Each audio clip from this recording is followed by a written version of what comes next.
Thank you for coming by my YouTube site. I love you all. I really do. I greatly appreciate it. And I love Dolly, too. All right, so hang on. I got to turn her off.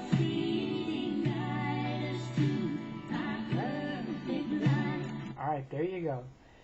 Anyway, tonight it's December 15th. We're moving along, and this is going to be on Scientology and medical abuses. It's a little bit of heavy. It's very heavy, in fact.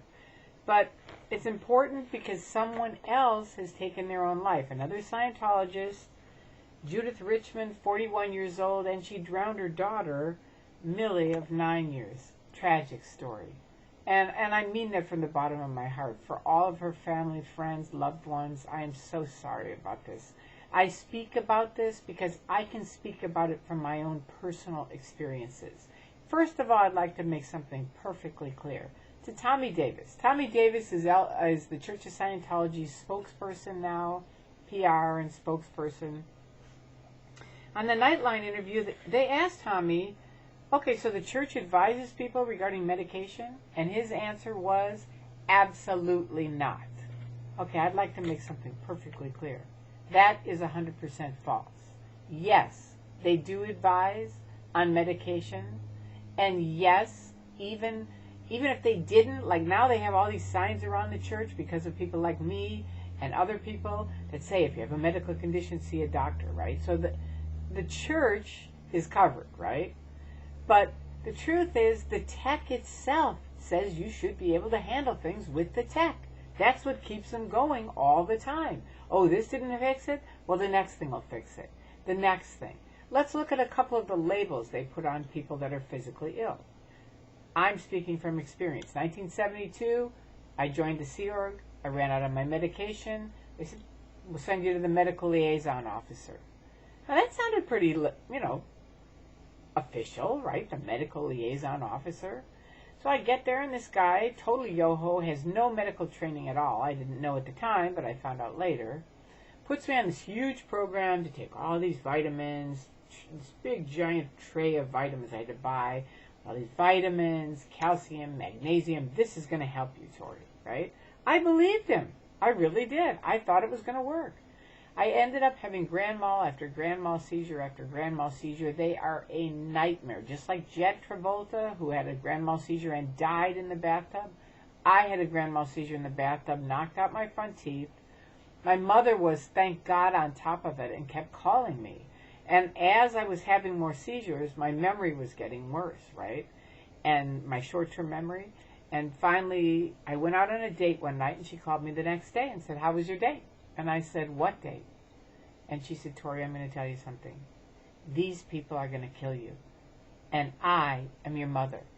And either your doctor calls today and says you are back on your medication that you need for your medical condition, or I am going to fly from Chicago to Los Angeles, and trust me, Scientology and L. Ron Hubbard will never forget your mother. And I knew my mom, and she saved my life right there. That was the beginning of it for me. I still fought it for 30 years. I did, not until 2000 did it end, okay? So that's a long, long time. Wait a minute, there you go. Sorry about that. But they have these labels that they put on you. If you're sick, or if you have a chronic illness, first of all, this is my SP Declare. Remember that? I've showed it to you a number of times. Well, anybody who's sick or ill or has a chronic illness, they, per the Church of Scientology technology, are what are they called? PTS, meaning you're a potential trouble source. Now, what does that mean to you all? Well, you go to get a job. Hubbard said with people who are 1.1, oh, that's right, I forgot to show you that. He had different labels for different tone levels. Not a bad idea. I mean, there's people that are in non-Scientology organizations who do this too.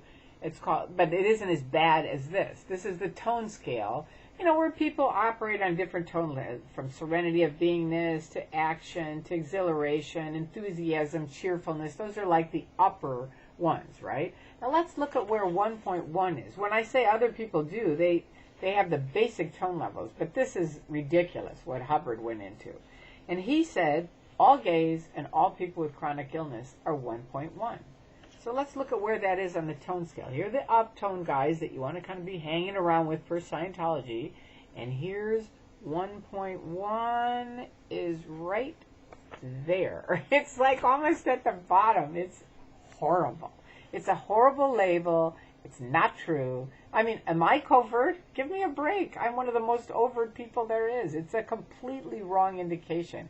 But they also declare you a potential trouble source. Now, how that happens, people say, I don't know if we could hire you. Do you still have epilepsy? Now, what business is it of theirs? Wait a second. This is supposed to be a church or Hubbard Management Technology. They can't hire me because I have epilepsy? And people are always kind of looking at you in a different light because aren't you one of those people that's PTS? Which most of Scientologists, a ton of them are. But that doesn't matter. It's like you're all by yourself because they always faction it off so you feel like you're the only one, right?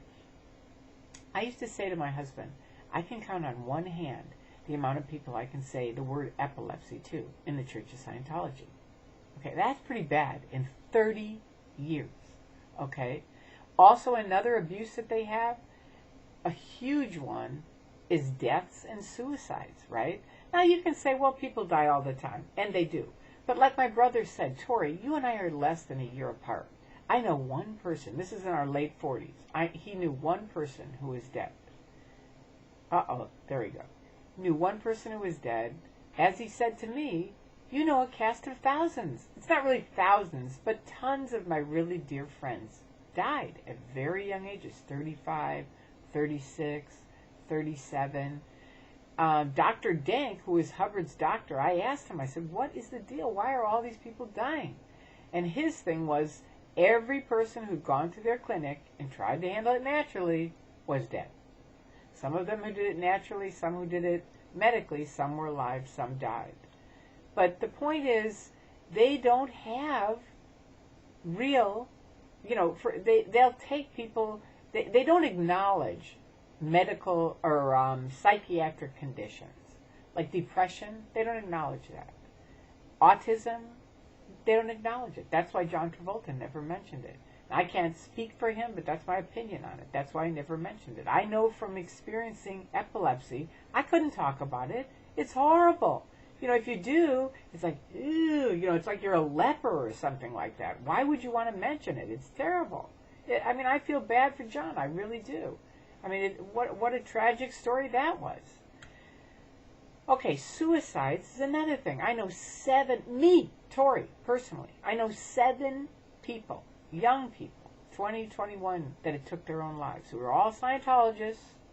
One of them, Philip Gale, on L. Ron Hubbard's birthday, jumped out of the window of MIT, which is a university here in the United States, on the 15th-story window. His mother was a spokesperson for CCHR. Now, what is CCHR? It's the Citizens Commission on Human Rights. Now, Scientology is going to try to say it's different than Scientology, but it's all under that umbrella of the Church of Scientology. Their statistics go up to the top guys in Scientology every week. And what's their deal? To try to get rid of psychiatry and psychology completely. Completely. Okay? So, did these children, these young people that took their own lives, would they have been helped by psychiatric help? I don't know. It could have been they just killed themselves because they knew if they left the church, they're going to be declared suppressive and lose all their friends. And at the time, when all these suicides were happening, there wasn't that much.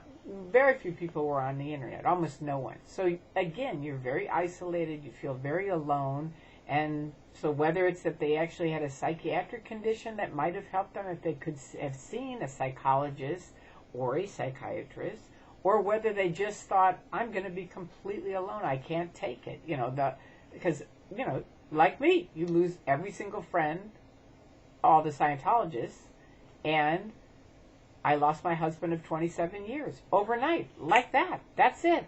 Like Andrea said, what kind of friends could those be if they're going to leave you because you change your mind? So if you have a medical condition, I can't say it enough, see a doctor. If your doctor is a Scientology doctor, get a second opinion. If you're a young person and you are really feeling like taking your own life, number 1, get medical help. Number 2, if you need to see a psychiatrist, it is totally fine.